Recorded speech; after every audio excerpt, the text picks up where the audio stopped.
Assalamualaikum dan selamat sejahtera saya ucapkan. Hari ini saya akan membentangkan tugasan 3 PAKK 3412 iaitu subjek sosio-emosi dalam pendidikan awal kanak-kanak tentang refleksi sesen permainan jom bersihkan kolam terhadap perkembangan sosio-emosi dalam pendidikan awal kanak-kanak. Sebelum itu, terlebih dahulu saya ingin memperkenalkan diri saya. Nama saya Nik Nur Adawiyah binti Nik Kamarudin. Angka giliran 2022 1424 40105.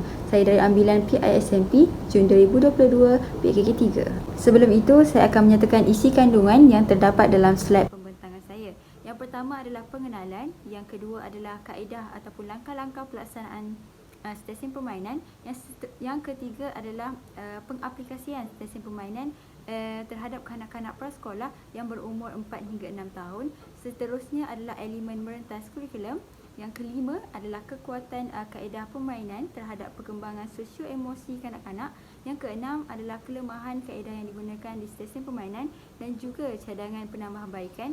Yang terakhir sekali iaitu yang ketujuh adalah pautan video pembentangan. Okey, pertama sekali kita masuk kepada pengenalan.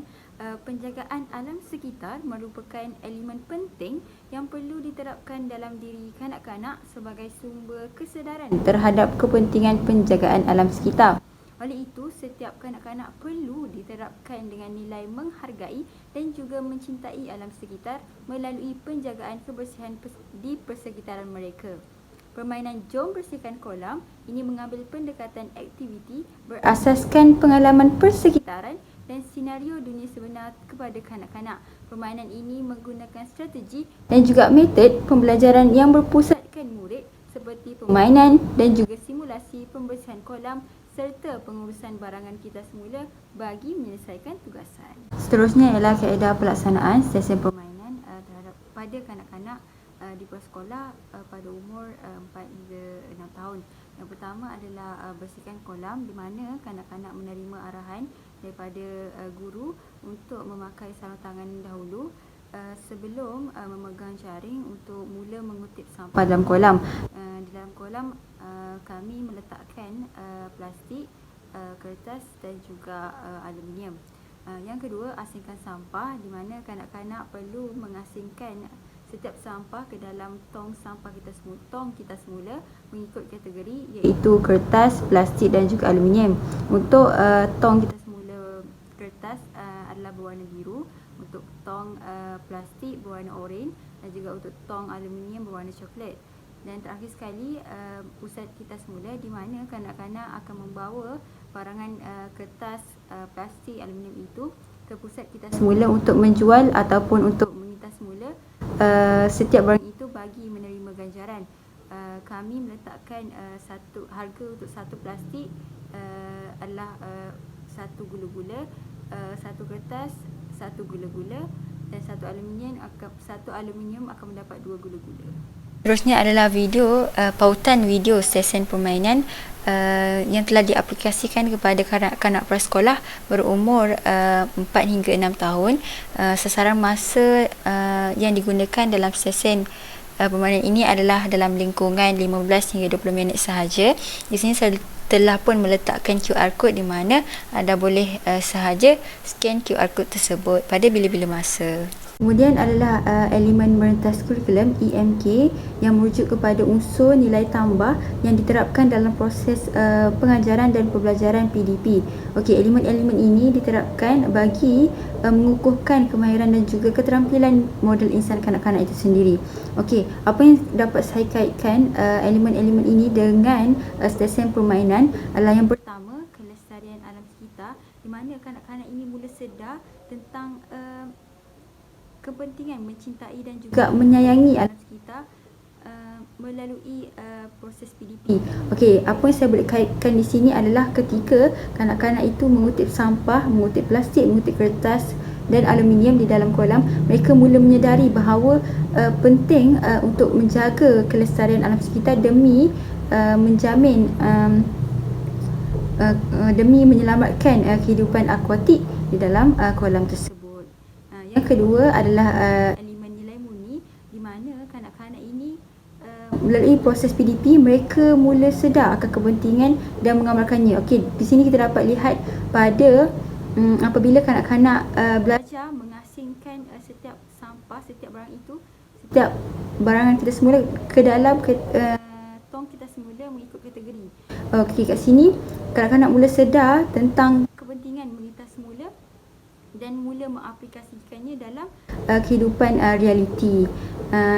Nilai murni ini juga dapat merangkumi aspek kerohanian, kemanusiaan dan juga kewarganegaraan yang menjadi amalan dalam kehidupan seharian. Okey, sini saya boleh kaitkan dengan aspek kemanusiaan, di mana apabila kanak-kanak tu mengutip sampah dalam kolam, dia dapat memupuk dapat memupuk nilai kemanusiaan dalam diri untuk menjaga dan melindungi kehidupan akuatik. Akhir sekali adalah elemen keusahawanan, di mana penerapan elemen keusahawanan ini bertujuan untuk membentuk ciri-ciri dan amalan keusahawanan sehingga menjadi satu budaya dalam kalangan murid ataupun kanak-kanak. Di sini kita dapat lihat elemen ini diaplikasikan ketika kanak-kanak pergi ke pusat kita semula untuk menjual ataupun mengitas semula barang-barangan yang sampah yang telah mereka kutip dalam kolam tadi. So elemen ini juga mampu memupuk sikap seperti rajin, jujur, amanah dan bertanggungjawab dalam diri kanak-kanak, kerana sebagai contoh, apabila kanak-kanak pergi ke pusat kita semula, mereka akan mengambil gula-gula itu mengikut tanda harga yang telah kami cipta, iaitu satu plastik akan mendapat satu gula-gula, satu kertas akan mendapat satu gula-gula dan satu aluminium akan dapat dua gula-gula. So dekat sini kita dapat lihat yang mereka jujur dengan mengambil setiap gula-gula itu mengikut bilangan sampah yang telah mereka kutip. Kita tengok pula kepada kekuatan ataupun kelebihan kaedah stesen permainan terhadap perkembangan sosio-emosi dalam pendidikan awal kanak-kanak. Yang pertama, kanak-kanak tu sudah semestinya dapat memupuk nilai mencintai dan juga menghargai alam sekitar. Okey, apabila kanak-kanak itu mengutip sampah, iaitu kertas, plastik dan aluminium di dalam kolam, mereka akan rasa sifat bertanggungjawab itu kerana mereka telah pun berjaya menyelamatkan kehidupan akuatik itu daripada musnah. So secara automatik mereka akan rasa yang mereka sudah pun menggalas tanggungjawab mereka dengan baik. Okey, seterusnya kanak-kanak dapat mengenali konsep amalan kita semula dan kategori-kategori tong kita semula. Okey, seperti yang kita tahu,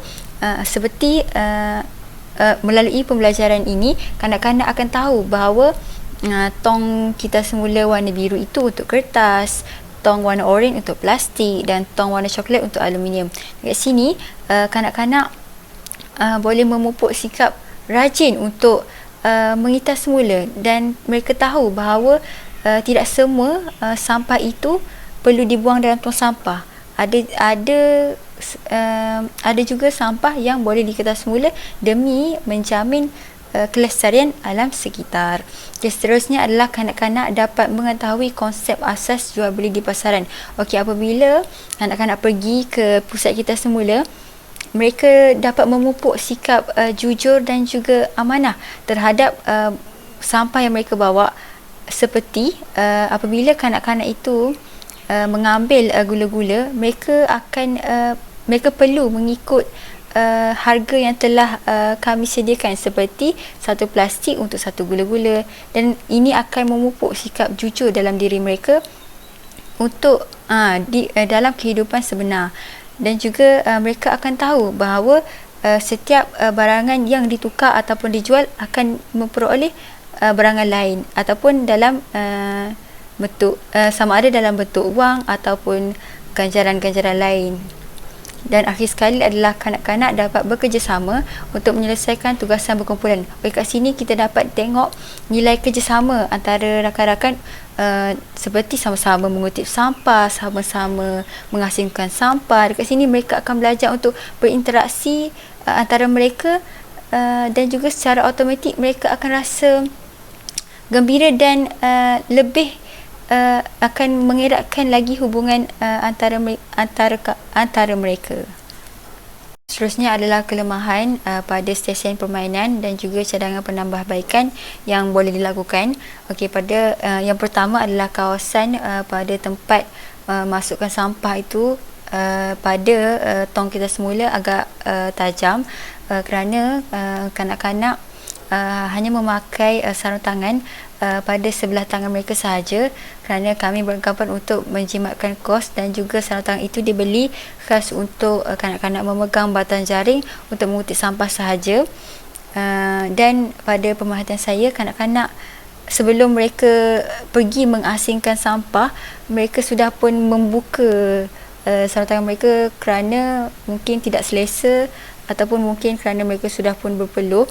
Jadi cadangan saya pada bahagian tempat masukkan sampah pada tong kita semula itu, kami mungkin boleh meletakkan selotip untuk menutup bahagian-bahagian tajam itu, dan juga mengurangkan bagi mengelakkan sebarang kecederaan pada kanak-kanak. Seterusnya adalah label pada tong kita semula kurang berkesan kerana label yang kami letak pada tong kita semula itu tidak sama seperti bentuk sampah yang kami sediakan. Contohnya seperti pada tong kita semula aluminium, kami meletakkan label gambar tin, dan kami menyediakan sampah kertas berbentuk kotak air. So apabila kami melaksanakan aktiviti bersama kanak-kanak, kanak-kanak itu keliru dan mereka masukkan kertas kotak air itu ke dalam tong aluminium, kerana gambar kertas itu dengan gambar pada tong aluminium itu sama. Jadi mereka sukar untuk membezakan sampah dengan label itu. So pada pendapat saya, untuk cadangan penambahbaikan, mungkin kami boleh memotong dulu kertas pada kotak air itu, so kanak-kanak lagi nampak, dan juga pada label pada tong itu kami perlu meletakkan label yang lebih jelas dan juga gambar dalam kehidupan yang realiti, bukan gambar kartun. Jadi kanak-kanak itu, jadi ia akan mengelakkanlah daripada kanak-kanak itu keliru. Yang ketiga adalah berkenaan dengan ganjaran yang kami sediakan, iaitu gula-gula. Pada pendapat saya, instead of kami menggunakan ganjaran gula-gula itu, kami boleh menggunakan duit. So that kanak-kanak itu boleh nampak nilai sebenar duit itu, dan juga mereka boleh mengaplikasikan konsep itu dalam kehidupan sebenar. Apabila kami menggunakan gula-gula, mereka tak boleh nak membezakan ataupun tak boleh nak mengaplikasikan nilai-nilai itu dalam bentuk wang. Dan juga ada sesetengah kanak-kanak itu tidak makan gula-gula. Jadi apabila kami menggunakan duit, mereka akan lagi bersemangat. Yang keempat adalah berkenaan dengan sarung tangan yang telah kami sediakan. Apabila kami melaksanakan aktiviti mengutip sampah, bila selesai je melaksanakan aktiviti mengutip sampah, kanak-kanak akan mula mencabut sarung tangan mereka kerana mereka sudah pun berpeluh.